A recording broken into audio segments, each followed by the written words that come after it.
오늘 본문 말씀을 가지고 깨달음이란 말씀의 제목으로 전도서 3장 말씀 함께 좀 보도록 하겠습니다. 최근에 읽은 책 중에 하나, 이영표 전 축구선수 해설위원이요. 지금 해설위원이죠. 지금 뭐 다른 일도 하지만 축구 관련된 일을 하지만 이영표 선수께서 쓴 생각이 내가 된다라는 책에 이렇게 나와 있습니다. 화면을 보면요. 네. 노력하면 발전하는 법칙은 자연의 법칙이며 하나님이 창조하신 창조의 법칙임에도 불구하고 우리는 왜 충분히 노력하지 않는가?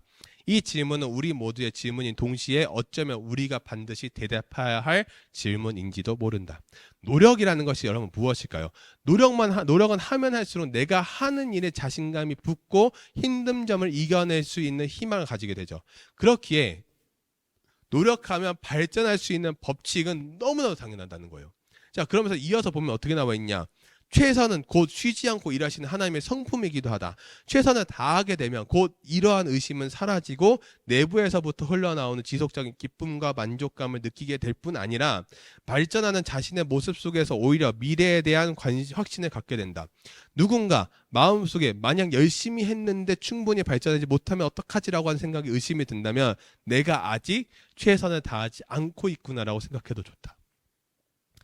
최선을 다하는 것 또한 하나님의 성품이라고 말하고 있어요. 내가 최선을 다하는 것에 있어서 기본은 무엇일까요? 미래에 대한 확신을 갖는 거예요.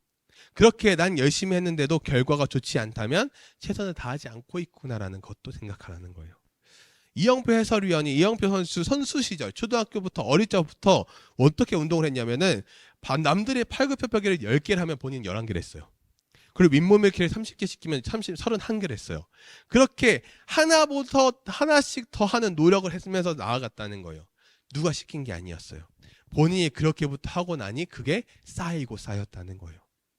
최고의 선물 그리고 깨닫는 것은 우리는 무엇을 더 원합니까? 선물을 받는 것이고 깨닫는 것은 새롭게 알게 되는 것인데 조금 다른 개념일 수도 있지만 우리가 원하는 것은 대체적으로 선물을 원해요. 근데 선물은요, 내게 자연스럽게 들어오는 거예요.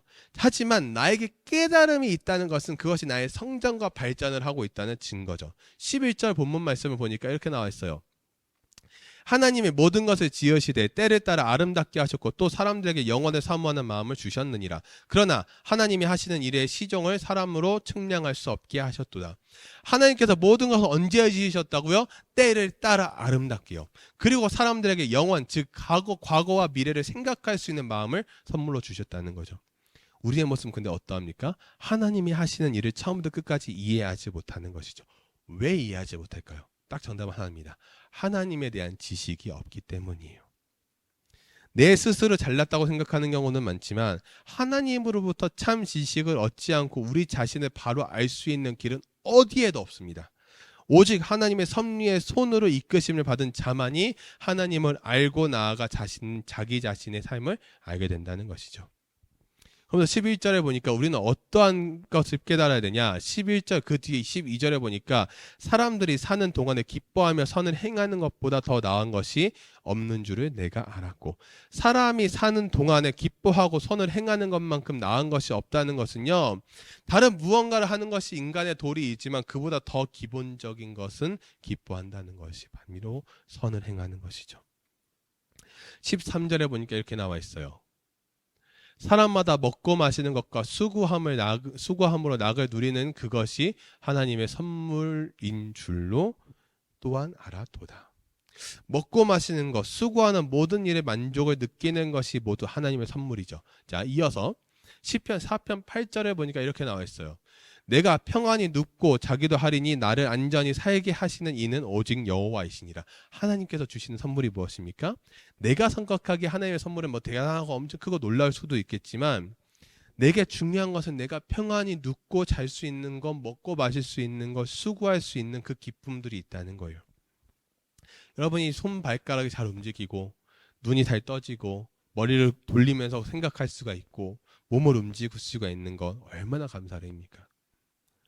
여러분, 칼에 손에 살짝 베어봐요. 종이 같은 거 살짝 손에 베어봐요. 그럼 어떻게 하죠? 굉장히 신경 쓰입니다. 데이밴드 붙이고 막 약 바르고 막 그것도 씻을 때 뭐가 물 들어오면 또 따끔따끔거리고 그러잖아요. 불편하잖아요. 감사가 없어져요. 근데요, 그때 느끼는 것이 무엇일까요? 이것은 지금 아프지만 이것이 회복되고 나면은 그 아픔이 사라지면 감사해진다는 거예요. 그러면서 우리의 모습을 통해서 우리는 어떻게 하나님을 섬겨야 되냐? 14절에 보니까 이렇게 나와 있어요. 하나님의 행하시는 모든 일은 영원히 남을 것이다. 거기에는 아무것도 더하거나 제할 수가 없다. 하나님이 이렇게 하시는 목적은 사람이 그를 두려워하는 마음으로 섬기도록 하기 위함이다. 하나님을 두려워하는 것, 실수가 없으신 하나님, 후회가 없으신 하나님, 그러나 우리는 늘 실수하고 후회하고 과거를 지우고 싶고 하는 그런 하늘의 모습과는 다른 하나님이기 때문에 하나님을 두려워하는 것은 경외한다는 거예요. 야고보서 1장 22절에 보니까 이렇게 나와 있어요. 너희는 말씀을 행하는 자가 되고 듣기만 하여 자신을 속이는 자가 되라. 하나님께 대한 나의 신앙의 유무를 알 수 있는 구절임을 볼 수가 있죠. 인간은요, 하나님에 의해서 영원성을 획득할 수 있는데 그게 바로 15절, 오늘 보면 현대인의 성경을 보면 이렇게 나와 있어요. 지금 있는 일도 오래전에 있었던 일이며 앞으로 일어날 일도 전에 다 있었던 일이다. 이와 같이 하나님은 지나간 일들이 반복해서 일어나게 하신다. 지금 있는 일도 오래전에 있었고 앞으로도 일어날 것이다. 하나님은 지나간 일들이 반복해서 일어나게 하신다는 거죠. 죄악된 세상에는 새로운 것이 없어요. 유행도 결국 어떻게 됩니까? 반복이 되죠. 그런 것처럼 죄를 짓는 우리의 모습이 지금 깨달은 것처럼 보이지만 결국 반복돼요. 깨달아야 된다는 거예요. 깨달음이 이 한 번, 단순히 한 번만 얘기하는 것이 아니라 노력하는 것에 있어서 하나님의 말씀을 알아가려고 노력하는 자가 되고 이것이 우리에게 주신 선물이 나가는 것을 기억하면서 내가 살아가는 모든 순간을 기뻐하는 모습으로 살아가는 우리 모든 청소년 청년들이 되기를 주님의 이름으로 소망합니다. 저를 따라할까요? 아멘.